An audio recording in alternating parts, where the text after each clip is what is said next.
Hello again, grade 9. Today, inshallah, we'll complete with chapter 9, lesson 2, the process of cellular respiration. We will go now in deep in the process of cellular respiration. Let's start with my outcomes. I have 4 outcomes.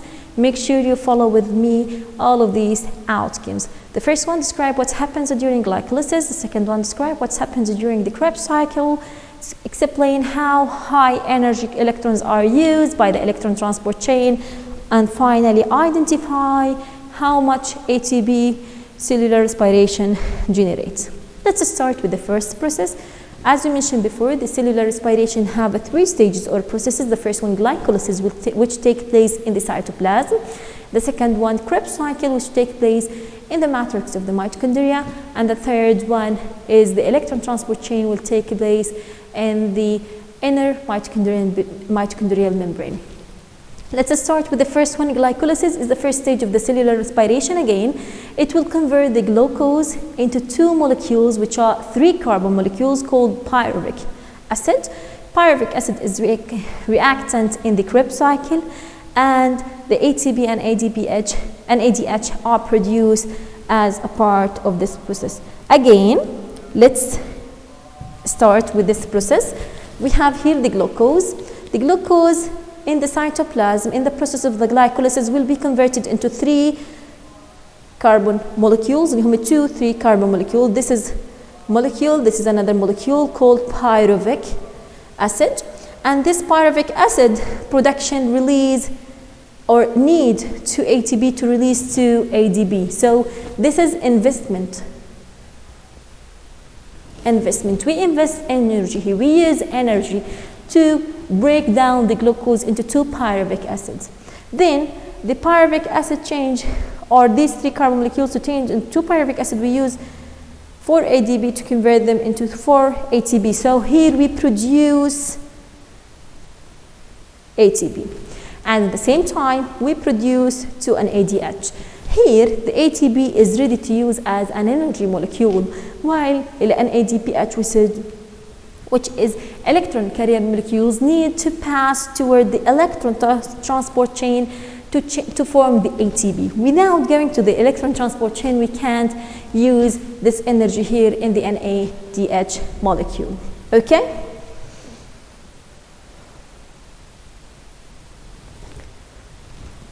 For the ATP production, the cell uses 2 ATP again, as we mentioned before.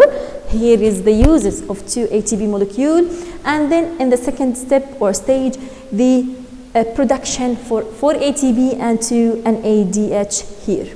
Okay, 4 ATP to an ADH here.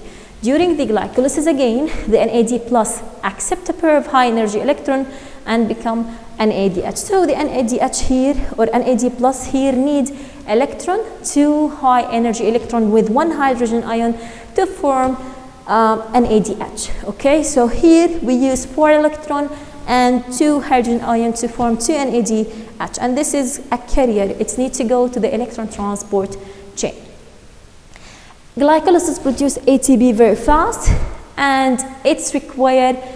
It doesn't require oxygen. Again, glycolysis produces ATP very fast, and it's an aerobic process. There is no need for the oxygen.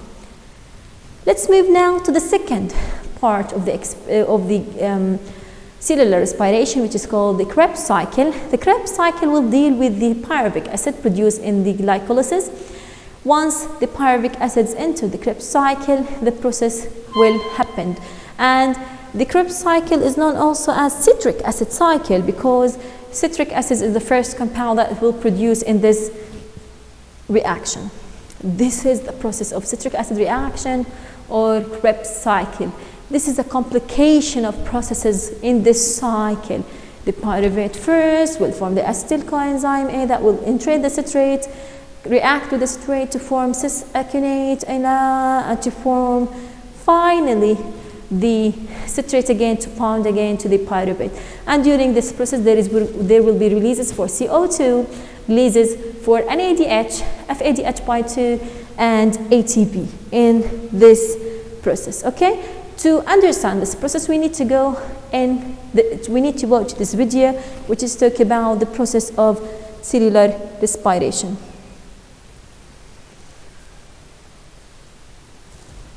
Okay, let's go back.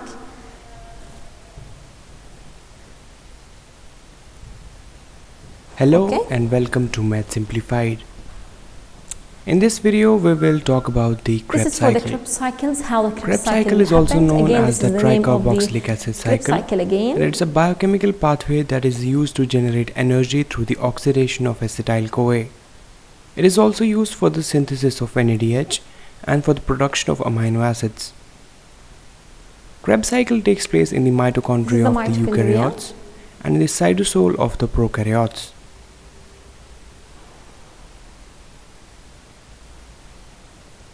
The first step involved is actually a preparatory step which begins with pyruvate. Pyruvate is derived through the glycolysis of glucose, which is a 6-carbon compound, and it is split into 2 molecules of pyruvate, which is a 3-carbon compound. The next step includes the oxidation of pyruvate into acetyl-CoA by the enzyme pyruvate dehydrogenase complex.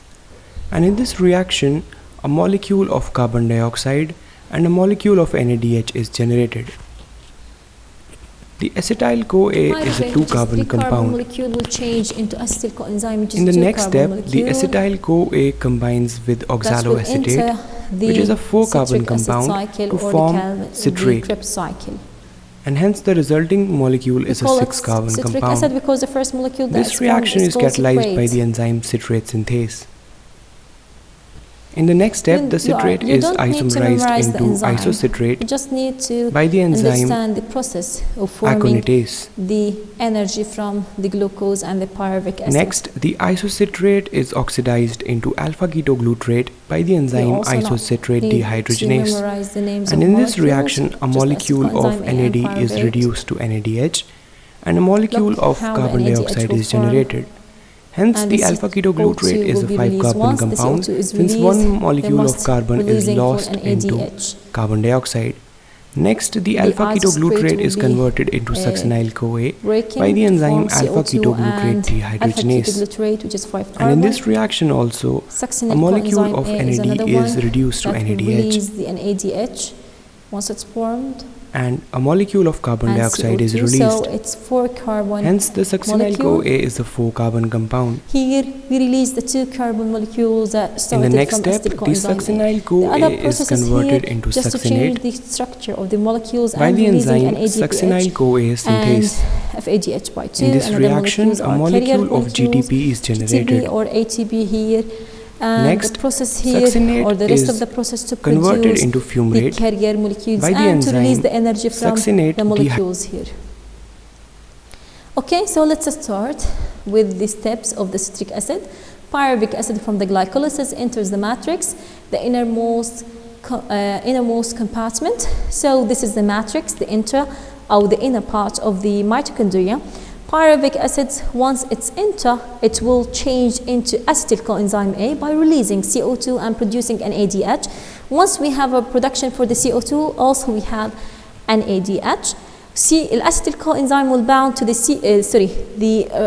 resultant molecule will bound to the CoA to produce acetyl coenzyme A, and once we have the acetyl coenzyme A, then it will enter the citric acid cycle. The citric acid cycle started with the citrate, okay, and then the citrate will move from one molecule to another, change from one molecule to another to produce the CO2 and other energy carrier molecules. Once pyruvic acid in the mitochondrial matrix, NAD plus accept 2 high energy electron to form NADH and 1 CO2. The remaining 2 carbon atoms react to form the acetyl coenzyme A. The acetyl coenzyme A also combines with the 4 carbon molecules to produce citric acid. Citric acid is broken down into 5 carbon compounds and then to 4 carbon compounds to produce 2 CO2 and 2 NADH to form the second molecule or third molecule. Energy released by the breaking and rearranging of the carbon bond is captured in the form of ATP, NADH, and FADH. So all of these things are the molecules that carry the energy, the electrons, ATP, NADH, and FADH by 2. And ATP, which is energy molecule, while NADH and FADH2 is electron carrier molecules. For each turn of the cycle, one ADP molecule is converted into ATP, okay, for one pyruvic acid. And they will be releasing to FAD2 and FADH2 and NADH also here. NADH and FADH will go to the electron transport chain to convert it into or to generate ATP.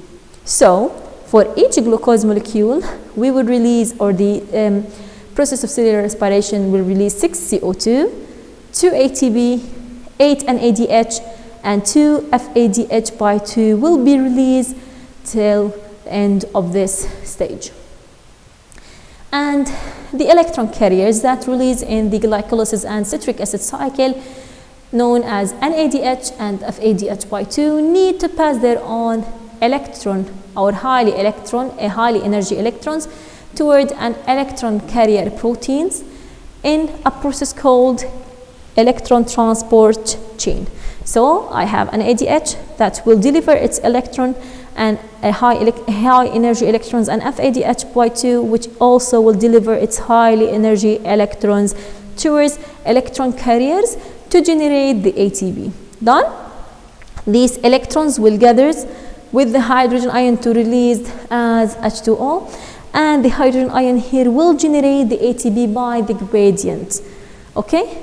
At the end of the electron transport chain, the electron combine with hydrogen ions and oxygen to form water. This is the process, combining of hydrogen ions with the electrons and oxygen to generate to H2O. Energy generated by the electron transport chain is used to move hydrogen ions against a concentration gradient across the inner mitochondrial membrane and into the intermembrane space, and to form a gradient of hydrogens. Then hydrogen ion pass back across the mitochondrial membrane through a barrier or a bump called ATP synthase, causing ATP synthase molecule to spin. During the spinning of the ATP synthase, the production of ATP will happen. And at the end of cellular respiration, we have an energy total. Okay, so we have FADH2, we have an ADH, and we have ATP produced during the process of cellular respiration. If ATP produced are known, then we need to know how many NADPH, how many NADH, how many FADH2 will be produced during this process. There is no NADPH in this process because NADPH will be produced in the plants, here in the animal cells, or during the cellular respiration. The FADH2 and NADH will be released.